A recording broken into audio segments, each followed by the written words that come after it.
नाथ जी। प्रणाम योगीराज। प्रणाम। प्रणाम। आइए गुरु भाई पधारिए। कैसे आगमन हुआ? गुरु भाई, मैं अपने आने का कारण तो बाद में बताऊंगा, परंतु आप सब लोग किस चिंता में घिरे नजर आ रहे हैं?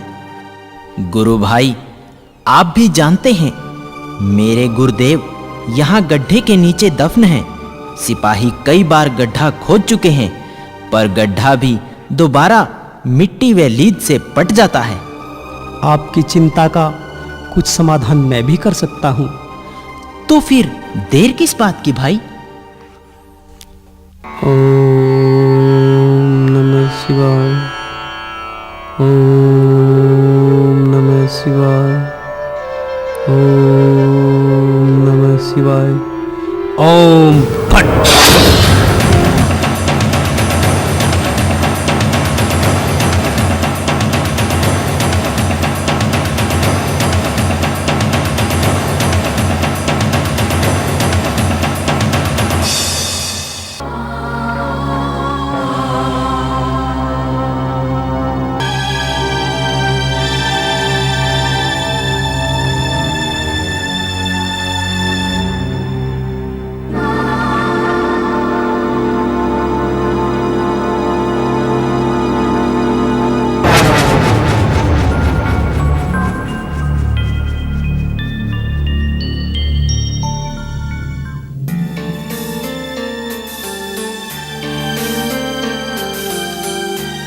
गुरु भाई, गुरुदेव बाहर नहीं आ रहे।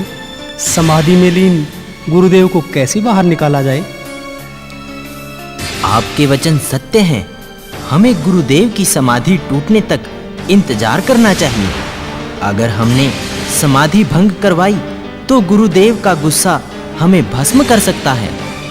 गुरु भाई, आपने जिस उद्देश्य के लिए 5 पुतले मंगवाए हैं, आप उस उद्देश्य को पूर्ण कीजिए। राजन, एक पुतले को गड्ढे के मुहाने पर रखवा दो। आपकी जैसी आज्ञा योगीराज, परंतु पुतले तो 5 मंगवाए गए हैं। राजन, बहन मैनावंती को दिया गया वचन भी तो पूरा करना है।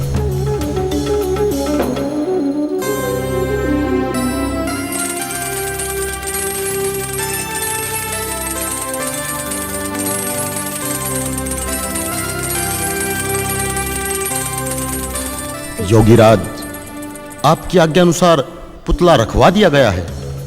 गोपीचंद, अब पुतले के पास जाओ और हाथ जोड़कर कहो, हे धरणी कल्याण करनी, मुक्त करो मुझे पाप से। इतना कहने पर अगर गुरुदेव तुमसे पूछते हैं कौन है, तुम कहना मैं हूं राजा गोपीचंद, और कहकर यहां वापस आ जाना।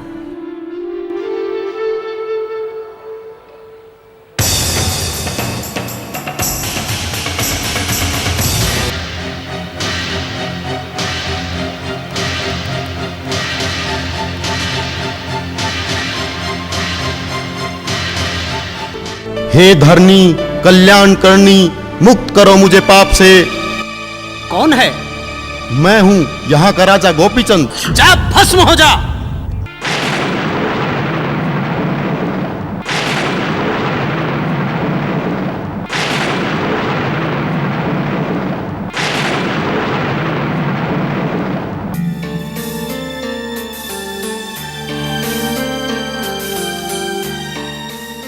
क्या हुआ राजन, घबरा क्यों गए? योगीराज, मृत्यु अटल है, फिर भी मनुष्य उससे भयभीत रहता है। मृत्यु से वही भयभीत होता है जो भगवान की महिमा को नहीं जानता। अन्यथा मृत्यु एक वस्त्र है जो समय के अनुसार बदलता रहता है। राजन, अब दूसरा पुतला रखवाओ और उसके पास जाकर कहो, हे अंबर राज, मेरे सवारों काज, मुझे मुक्त करो पाप से।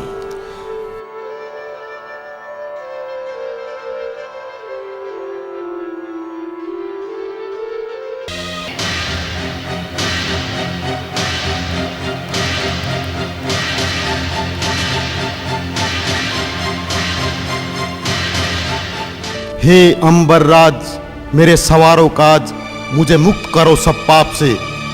कौन है? मैं हूँ यहाँ का राजा गोपीचंद। जा भस्म हो जा।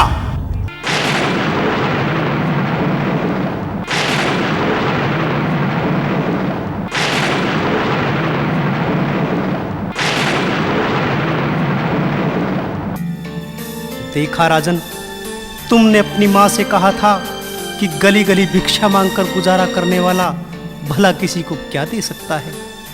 योगीराज, मुझे क्षमा करें, पर आप भी जानते हैं बहुत से ढोंगी साधु समाज में कुरीतियां फैलाते हैं, जिनके कारण सच्चे साधु पर भी कभी कभी दोष लग जाते हैं। गोपीचंद, आज हम तुम्हें सच्चे साधु की परख बताते हैं।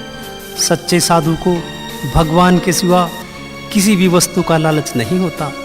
सच्चे साधु की आंखों में क्षीर सागर की शीतलता मिलेगी। सच्चा साधु कभी क्रोधित नहीं होता, उसका कभी किया गया क्रोध भी कल्याणकारी होता है। गोपीचंद, अब तुम तीसरे पुतले के पास जाकर कहो, हे वायु, मेरे नश्वर तन का कल्याण करो और मुझे पाप से मुक्त करो।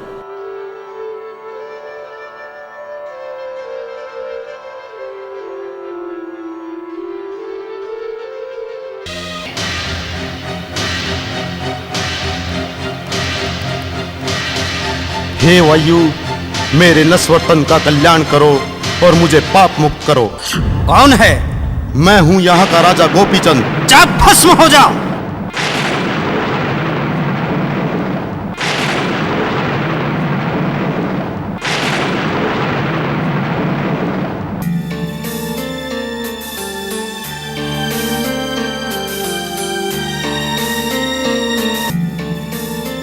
महाराज, चौथा पुतला भी रखवा दिया है।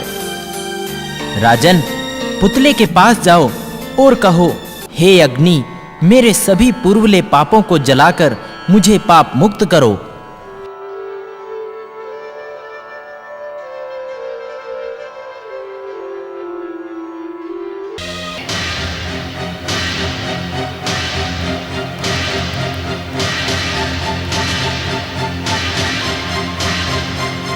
हे अग्नि, मेरे सभी पूर्वले पापों को जलाकर मुझे पाप मुक्त करो।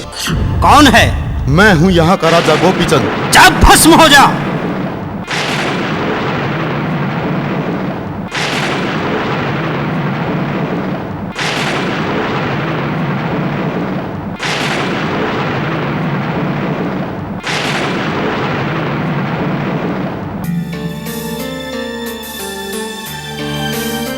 गुरु भाई, गुरुदेव का क्रोध तो शांत ही नहीं हो रहा है। अब आखिरी पुतला भी रखवा दिया है, कहीं और पुतलों की जरूरत तो नहीं पड़ेगी।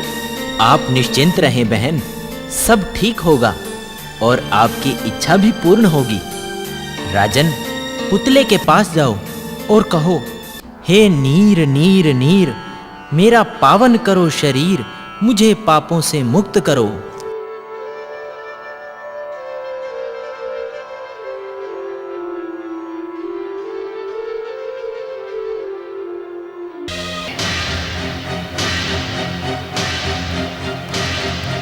हे नीर नीर नीर, मेरा पावन करो शरीर, मुझे पापों से मुक्त करो।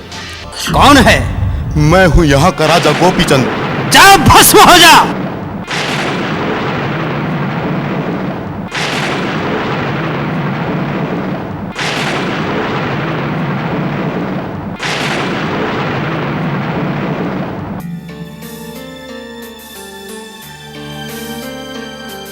अरे, ऐसा कौन बलि है जो बार बार भस्म होकर भी जीवित हो रहा है?